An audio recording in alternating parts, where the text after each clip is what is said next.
Pourquoi le runner ne revient-il pas et quand revient-il? Bonjour à toutes, bonjour à tous. Je suis Perle, votre médium énergéticienne.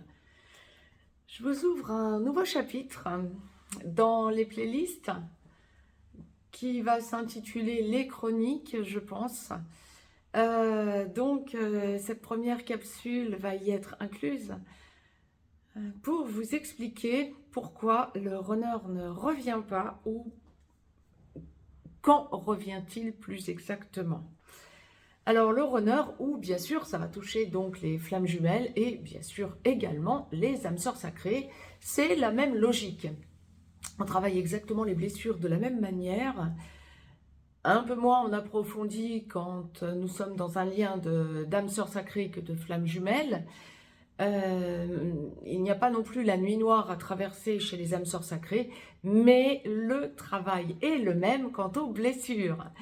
Côté féminin sacré ou chaser, travail de la blessure d'abandon avant tout, humiliation, trahison, injustice qui vont de pair. Du côté du runner ou du masculin sacré, la blessure de rejet va être travaillée et le respect envers lui-même, elle-même ou son autre. Et son autre d'ailleurs, devrais-je dire. Donc, pourquoi est-ce que le runner ne revient pas? Entendez bien évidemment, entre parenthèses, masculin sacré, si vous êtes dans une relation d'âme sœur sacrée. Alors, je vais vous faire un résumé, mais la raison principale du retour du runner, le retour que l'on peut qualifier de définitif, hein, pas celui où le runner repart ensuite avec une énergie tierce ou ne se pose pas parce que n'étant pas encore totalement stabilisé et en train de parler enclenchement de vie commune à son autre, chaser, ex-chaser. Alors pourquoi est-ce que le runner ne revient pas ou ne revient pas de façon stable? La raison principale, et pour en avoir discuté avec maintes et maintes ex-runners, la raison principale, et la source m'envoie toujours d'ailleurs la même réponse, la raison principale va en être que le runner, bien déjà pour penser qu'il puisse revenir définitivement, doit être réveillé, c'est-à-dire doit avoir finalisé de travailler sa blessure de rejet et doit être amené à comprendre qu'il ou elle doit revenir vers son autre différemment. Doit être prête à faire amende honorable, demander pardon. On va revenir sur cette demande de pardon également. Le second pardon, pas le premier pardon où on dit pardon mais on recommence derrière. Le second pardon où on montre que l'on a évolué. Et le runner va en fait ne pas pouvoir avancer vers son autre tant qu'il ou elle jugera que son autre n'est pas prête. Ne pas être prêt du côté du chaser, c'est quoi? Donner trop l'impression d'être dans le contrôle, donner trop l'impression d'attendre son autre runner pour le mettre sous cloche, le ou la mettre sous cloche, attendre des choses de son autre. Le runner se leurre bien souvent en pensant que son chaser n'est pas prêt. Et pourquoi est-ce que je vous dis ça? Parce que c'est la réalité, hein, ça c'est une première chose. Mais parce que, en fait, là où le chaser va montrer qu'il ou elle est prêt, le runner ne voudra pas le croire bien longtemps. Parce que le chaser va quand même vouloir montrer et surdémontrer qu'il ou elle attend quelque chose. À partir du moment où le chaser lâche complètement prise, et c'est souvent ce que je constate, enfin c'est toujours ce que je constate et souvent ce que je dis aux ex-runners d'ailleurs en consultation privée, ce qui est à constater, c'est qu'une fois que le runner réalise que son chaser n'est plus du tout acquis, bien, il va ramer parce que le chaser s'en va. C'est pas qu'il y a ce que certains vont vous appeler un switch, rien du tout à voir avec ça. C'est que le chaser n'est plus dans l'attente du tout de la réunion. Le chaser n'y croit plus, le chaser en a ras-le-bol. Le chaser dit maintenant j'en ai assez soupé. Et même si je ne trouve pas nécessairement quelqu'un d'autre dans ma vie, ou si je trouve quelqu'un, c'est encore mieux, je reprends totalement ma vie en main. Et quand mon autre revient, ben, ça ne me fait plus rien. Il y a une espèce de retour, la boucle est bouclée en quelque sorte du côté du chaser. quant à ce qui se passait au tout début de la reconnexion. Au tout début de la reconnexion, le chaser n'est pas du tout accroché à son runner et c'est son runner qui court après le chaser. Une fois que le chaser est accroché, on enclenche la nuit noire de l'âme pour les flammes jumelles. Le chaser étant accroché, le runner se met à fuir par peur de rejet, par peur de ne pas être à la hauteur et sentant que son chaser est vraiment accroché, attendant des choses que son chaser ne pourrait pas lui donner à ce moment-là, le runner estime que ça ne va pas être le moment. Et c'est le runner qui effectivement peut donner l'impression tout au long du parcours de détenir ce fameux libre arbitre, auquel personnellement je ne crois absolument pas. Le libre arbitre, alors surtout chez les flammes jumelles, c'est quelque chose de totalement illusoire, tout est écrit bien évidemment, puisque nous sommes en dernière incarnation. Donc on ne peut pas dire, bon ben on verra une prochaine vie, ça se passera autrement. En revanche, si on en arrive à cette logique de on verra dans une prochaine vie, ça signifie qu'on renie et qu'on refuse le lien en tant que chaser. Et là, il y en a nécessairement un des deux qui va en pâtir fortement. Et on rempile pour un certain nombre d'incarnations et de réincarnations à devoir revivre et revivre et revivre sans cesse ce que l'on n'a pas conclu dans cette vie, puisqu'on était amené et on avait acté la dernière incarnation. Si je vous dis tout ça, c'est parce que le runner peut donner l'impression donc de détenir le libre arbitre en choisissant le moment où il ou elle estimera être suffisamment réveillé et suffisamment prêt à venir vers son autre ex-chaser pour enclencher la vie commune, la mission d'âme commune également. Et c'est le runner qui décidera de ce moment. En aucun cas, ça ne sera le chaser. Sauf qu'au moment où le runner le décide, bien souvent, bien le chaser a pris la décision, depuis peu, voire depuis un peu plus longtemps, de tourner définitivement la page. Et le runner rame. C'est ce que j'appelle ramer. Il y a des couples flammes jumelles pour lesquels on peut éviter cette étape, en quelque sorte, de rame du runner. Lorsque le runner réalise qu'il faut vraiment qu'il ou elle bouge en allant vers son chaser, parce que son chaser commence à prendre de la distance, c'est vraiment à la marge et quoi qu'il en soit, ça mettra plus longtemps à se mettre en place dans l'enclenchement de la vie commune. Mais, grosso modo, on y avance de la même manière à la finale. Et pourquoi est-ce que lorsque le runner se décidant à aller vers son chaser, le chaser n'est plus prêt? Bien tout simplement parce que le chaser a trouvé son total équilibre yin-yang en lui, masculin, féminin en lui, et n'attend vraiment plus rien de son ex-runner. Donc peut être dans une autre relation, avec une âme sœur, ou peut tout simplement être dans sa vie bien, heureux, heureuse, et ne plus rien attendre de son autre ex-runner, d'autant qu'on a toujours cette fâcheuse tendance d'un côté comme de l'autre à penser au passé. Le chaser va se dire, l'ex-chaser va se dire, voyant son ex-runner revenir et proposer quelque chose qui semble peut-être plus débloquant et plus sérieux, oh là là, non mais moi je n'y crois plus du tout, moi il ou elle m'en a tellement déjà fait voir que je n'y crois plus. Du côté de l'ex-runner, bien ça va être évidemment, oh là là, il ou elle semble être totalement autonome, totalement indépendant et ne plus rien attendre. Est-ce que c'est certain? Est-ce que je ne vais pas me rendre compte que en fait c'est factice tout ça et il ou elle attend là bien tapis dans le coin du bois à attendre son heure pour me mettre sous cloche. J'ai tellement peur de ne pas être à la hauteur, j'ai tellement peur de retrouver en quelque sorte les travers de mon autre. D'un côté comme de l'autre, ce sera juste, il faut transcender cette peur. Mais c'est la raison qui peut retenir le runner à ne pas venir. Alors, des runners qui ne sont pas réveillés, c'est ok.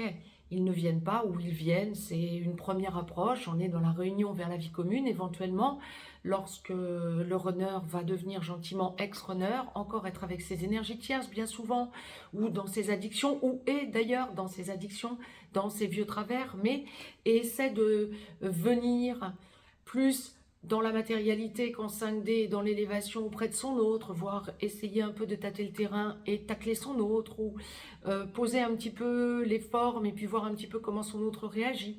Mais c'est le runner qui repartira et c'est le runner qui aura cette impression d'avoir lâché son chaser une fois de plus.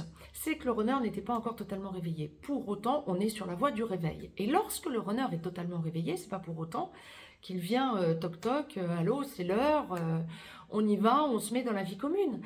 Ça peut prendre quelques mois, ça peut prendre quelques années après le réveil du runner. Entendez bien ça, chaser comme runner.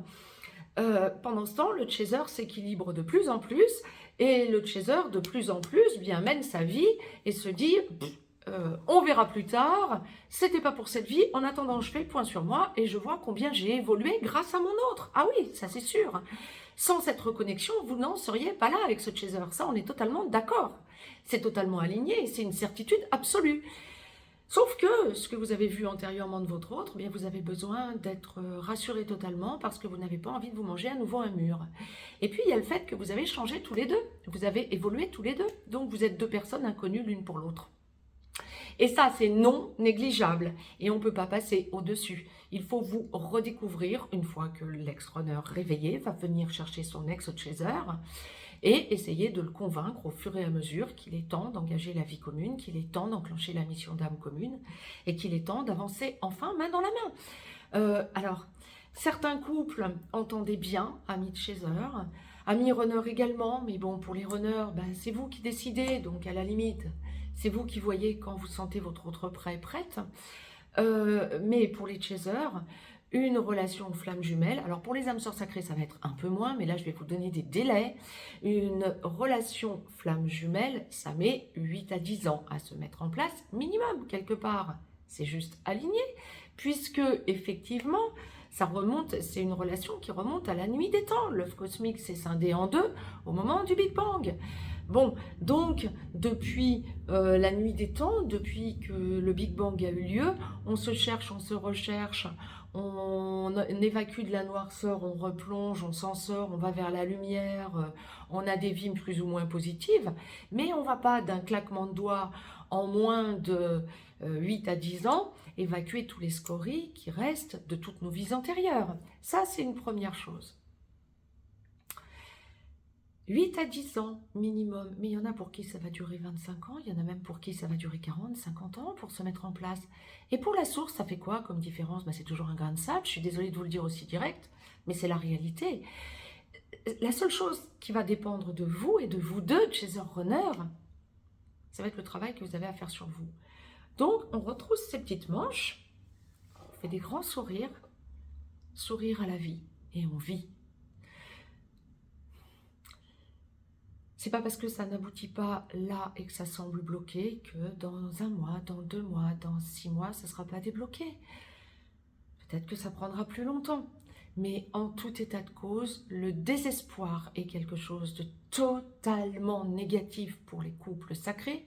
Âme sœur sacrée comme flamme jumelle. La seule chose qui soit positive, c'est la lumière. Le runner n'est pas heureux quand il est bloqué avec son ou ses énergies tierces.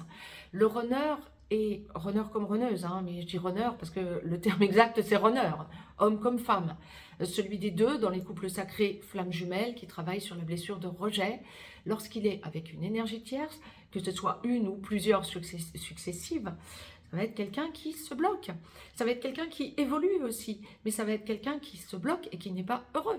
Ça va être quelqu'un qui va rechercher son bonheur en se laissant, avec son autre, bien évidemment, en se laissant impacter par des personnes qui le dirigent, qui la dirigent. Et j'aurais tendance à vous dire, une femme runner qui se laisse diriger, c'est déjà pas top. Elle s'en veut, elle ne sait comment se sortir de ce piège ou de ces pièges à répétition. Un homme runner, c'est quelque chose de dramatique pour lui. Parce qu'il se donne l'impression de ne pas être à la hauteur. Plus. On vit dans une société où la puissance du masculin est encore d'actualité. Même si on va vers l'unicité, ne le perdez jamais de vue. Aussi bien chaser que runner, la situation n'est enviable ni d'un côté ni de l'autre. Et en même temps, la situation est surpuissante d'évolution. Voyez le chemin que vous avez parcouru. En tout état de cause, quand bien même vous avez des moments de désespoir, ce qui est humain, nous en restons des humains, bien évidemment. Tous les couples flammes jumelles en passent par des moments de désespoir, de non-croyance en un avenir ensemble. C'est juste normal. C'est un tel travail sur soi qu'on ne peut lâcher prise qu'en retrouvant un équilibre mental sain. Et l'équilibre mental sain, c'est sans son autre, tellement c'est souffrant. En revanche, tout au long de l'évolution, bien évidemment, pas en aboutissement. Et bien évidemment que lorsque vous allez vous rendre compte de tout le travail que vous avez fait sur vous, soyez toujours reconnaissant par rapport à vous-même. Soyez toujours doux avec vous-même. Soyez toujours en gratitude par rapport à vous-même. Lâchez le doute le plus possible. Soyez juste tournez vers la lumière que vous générez de plus en plus, des deux côtés. C'est en équilibre yin-yang en vous, en équilibre masculin-féminin en vous, que vous arriverez à vous retrouver après éradication des blessures des deux côtés. Mais ne jamais perdre de vue pourquoi est-ce que le runner ne vient pas, pourquoi est-ce que le runner reste avec son énergie tierce, parce qu'il estime que son chaser n'est pas prêt, parce qu'il estime, il ou elle, bien sûr prenez l'acception qui vous convient, il ou elle estime que son chaser est encore trop à vouloir le ou la mettre sous cloche, n'est pas encore prêt et est trop dans le contrôle. Est-ce que c'est une vue de l'esprit? Parfois, oui. Surtout une fois que le runner est réveillé. Est-ce que ça lui appartient? Oui. Lâchez le doute, laissez faire les choses. Vous êtes runner, sachez que c'est à vous qu'incombera le fait de vous débloquer.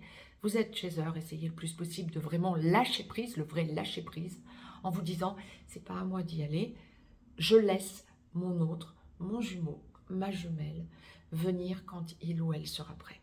À partir de là, ça vous permet de lâcher prise et de vivre votre vie. C'était le message que la source me demandait de vous véhiculer. Juste précision, je vous parlais du pardon. Et ça va être essentiel. Le pardon, c'est des deux côtés. C'est le runner. Alors oui, le chaser va aussi demander pardon à un moment donné à son runner, bien sûr, de ne pas avoir tout compris suffisamment tôt. Et le runner recevra ce pardon de façon, comment je peux vous dire, recevra ce pardon en évidence, de façon évidente. Par contre, lorsque le runner vient demander pardon à son chaser, ex-runner, ex-chaser, bien sûr, lorsque l'ex-runner est réveillé et va venir vraiment vers son ex-chaser pour aller vers une logique d'enclenchement de vie commune, l'ex-runner va demander pardon. Tant que l'ex-runner ne demande pas pardon, ça n'est pas un réel retour de l'ex-runner. Il est peut-être réveillé, mais il ne vient pas pour enclencher la vie commune réellement. Il va se mettre à nouveau à fuir. Lorsque l'ex-runner vient vers l'ex-chaser et lui demande vraiment pardon, ça se fait en deux temps. Une vraie demande de pardon, c'est-à-dire une demande avec le cœur et non pas avec le mental. Je te demande pardon parce que... Et j'explique pourquoi je demande pardon. Et l'ex-chaser va accéder à la demande de pardon de l'ex-runner. Tant que l'ex-chaser n'est pas prêt à accéder à la demande de pardon, ça peut se faire en décalé, bien évidemment, en deux temps. Lorsque l'ex-chaser n'est pas prêt à pardonner, en quelque sorte, à son ex-runner, est prêt à l'écouter, mais n'est pas prêt à lui pardonner parce que ça a été trop souffrant et il ou elle a besoin de se prouver qu'on ne va pas retomber dans les mêmes travers, on n'a pas une demande de pardon globale. La vraie demande de pardon, c'est quand l'ex-runner a demandé pardon authentiquement, sans plus aucun filtre, sans plus aucun masque, et en montrant à son ex-chaser qu'il est vraiment en train d'évoluer vers lui ou elle, et que l'ex-chaser est prêt à pardonner, montre à son autre qu'il ou elle est prêt à pardonner. C'était vraiment ce que je souhaitais vous retransmettre. Et puis, quant à moi, je vais vous souhaiter de très très belles fêtes de fin d'année. J'espère vraiment que cette capsule chronique va vous éclairer pour ces fêtes de fin d'année, pour que vous lâchiez prise et que vous profitiez à fond de vos fêtes de fin d'année entre amis et en famille. Je vous embrasse et je vous dis à très vite. Très très belle fin d'année à toutes et à tous.